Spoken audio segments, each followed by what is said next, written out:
नमस्कार कक्षा 8 के प्रिय विद्यार्थियों। गणित की प्रखर कार्य पुस्तिका में आज हम इस वीडियो में हल करेंगे कार्यपत्रक नंबर 82 और 83 जो है रेखा गणित से संबंधित। यानी यहाँ से आपके कार्यपत्रक रेखा गणित वाले शुरू हो गए हैं, तो आपको रेखा गणित को भी समझना जरूरी है। चलिए, अभी तक यदि चैनल को सब्सक्राइब नहीं किया है तो जरूर कर लीजिए और घंटी वाला निशान दबा दीजिए, जिससे आपको कोई भी वीडियो का नोटिफिकेशन सबसे पहले मिल सके। चलिए, समांतर प्रतिच्छेदी और तिर्यक छेदी रेखाओं की समझ। समांतर रेखा किसको कहते हैं? जो सीधी सीधी चले। प्रतिच्छेदी कहते हैं जो आपस में एक दूसरे से टकराए। और तिर्यक छेदी रेखा यानी इस तरह से तिरछी रेखा इसको काटे, ये होती है। ठीक है, चलिए, क्या नीचे दी गई रेखा एक दूसरे को प्रतिच्छेद करेगी? यदि हाँ, तो स्केल की सहायता से रेखाओं को आगे और पीछे बढ़ाते हुए प्रतिच्छेद बिंदु बनाना है। तो यहाँ देखिए, ये दोनों रेखाएं आपस में एक दूसरे को प्रतिच्छेद कर रही है, तो आपको यहाँ पर हाँ लिखना है। तीसरे में इन रेखाओं को आप थोड़ा आगे ले जाएंगे तो ये टकराएगी। ठीक है ना, इस तरह से मैंने यहाँ थोड़ा नज़दीक में ही टकरा दिया है, लेकिन आप पेंसिल से इसको सीधा सीधा आगे बढ़ाएंगे स्केल की सहायता से तो ये टकराएगी। तो यहाँ पर आपको हाँ लिखना है। चौथे में देख रहे हैं आप, दोनों ही रेखाएं क्या है? समांतर है। ये इसको भले ही कितनी दूर ले जाओ ये नहीं टकराएगी, रेलवे पटरी की तरह। ठीक है, तो यहाँ पर नहीं लिखना है। ठीक है, और यहाँ पर ऐसे समांतर रेखा आप लिख सकते हैं भले ही। यहाँ पर अगली रेखाएं दोनों ही दिख रही है आपको, थोड़ी तिरछी जा रही है, तो ये काफ़ी दूर जाएगी तब टकराएगी, लेकिन टकराएगी जरूर, इसलिए इसको हाँ करना है। ठीक है, यहाँ पर ये रेखाएं भी थोड़ी तिरछी है, ये भी टकराएगी, यहाँ भी हाँ करना है। ठीक है, और इन रेखाओं को आगे बढ़ाना है। भले ही ये रेखाएं यहाँ आकर के टकराए, यहाँ तक भी आप बढ़ा सकते हैं, कोई प्रॉब्लम नहीं है। अगला है आकृति को देखकर नाम लिखना है। बहुत ही आसान सा है। आकृति को देखेंगे और नाम लिखेंगे। तो यहाँ देखिए, आकृति को देखकर प्रतिच्छेदी बिंदुओं के नाम। प्रतिच्छेदी बिंदु वो होते हैं जो आपस में टकराते हैं। जैसे आपको ये बिंदु प्रतिच्छेदी नजर आ रहा है, ये आ रहा है, ये आ रहा है, ये आ रहा है, ये आ रहा है। ठीक है ना, यहाँ 5 प्रतिच्छेदी बिंदु बन रहे हैं, तो इनके नाम अपन लिख देंगे। ये हो गया एक्स बिंदु, ये हो गया ई बिंदु, ये हो गया एल बिंदु, ये हो गया एम बिंदु, ये हो गया एन बिंदु। तो X E L M N आप लिख देंगे। अगला है रेखाखंडों के नाम। अब रेखाखंड आपको पता है बहुत सारे हैं। जैसे ये देखिए, ए बी एक रेखाखंड है।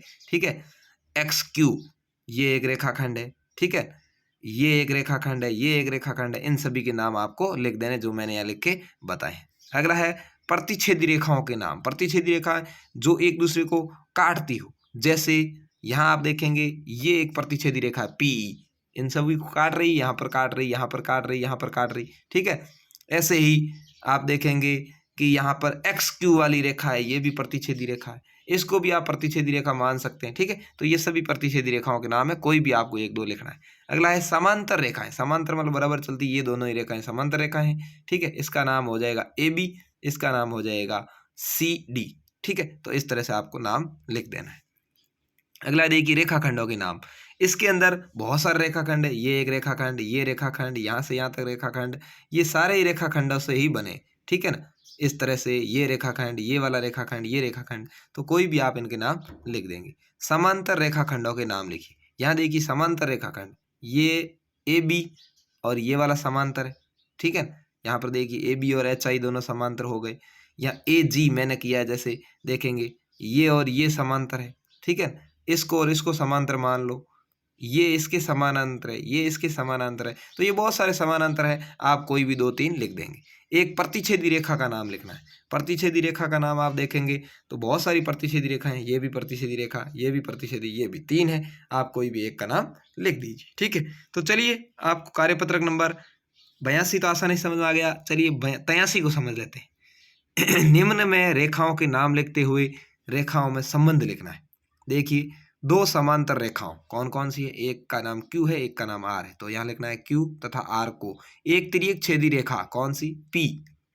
प्रतिच्छेद बिंदुओं एन और ओ पर, ये एन बिंदु, ये ओ बिंदु पर प्रतिच्छेद कर रही है। इस तरह से भरना है। अगला है इसके जैसा का जैसा लिखना है। 2 समानांतर रेखाएं कौन सी? ए और बी। तो ए तथा बी को एक तिर्यक छेदी रेखा कौन सी? ये टी वाली। टी प्रतिच्छेद बिंदुओं कौन कौन से? एस और एम पर प्रतिच्छेद कर रही है। आपको इस तरह से लिख देना है, आराम से लिख देंगे, समझ आ गया होगा। अगला है आकृति में बने आसन कोण, रैखिक युग्म और शीर्ष अभिमुख कोणों की पहचान करनी है। आसन कोण आपको पता है, दोनों ही जो होते हैं एक ही रेखा पर बने हो, लेकिन 180 डिग्री जिसका मान नहीं हो उसको आसन कोण कहते हैं। ठीक है ना, एक रेखा जिसके बीच में हो दोनों तरफ, जैसे ये आसन कोण है। रेखिक युग्म कहते हैं। एक ही रेखा पर 180 डिग्री की रेखा पर दो जो कोण बने हुए हो उसको रेखिक युग्म कहते हैं। शीर्षाभिमुख कोण होते हैं आमने सामने वाले, ये इसका आमने सामने, ये इसका आमने सामने, ठीक है। तो इनके नाम लिखना देखिए, जैसे ये रेखिक युग्म लिख दिया, 180 डिग्री पर ये बना हुआ है, इसका नाम शीर्षाभिमुख हो गया, आमने सामने उसको शीर्षाभिमुख कहते हैं। आसन कोण एक ही रेखा पर है लेकिन 80 डिग्री नहीं है, इसलिए इसका नाम आसन युग्म हो गया। ऐसे ही इसमें भी देखेंगे, ये रेखिक युग्म है क्योंकि 180 डिग्री पर दोनों ही बने हुए हैं, पी क्यू, ठीक है। ये आसन युग्म हो गए, एक ही पर है लेकिन 180 डिग्री नहीं है। ये भी रेखिक युग्म में भले ही उल्टा बना हो लेकिन बी डी, ठीक है। तो इस तरह से आपको ये कार्यपत्रक नंबर 83 करना था, और 82 और 83 आपको अच्छे से समझ में आ गए होंगे। धन्यवाद, जय हिंद।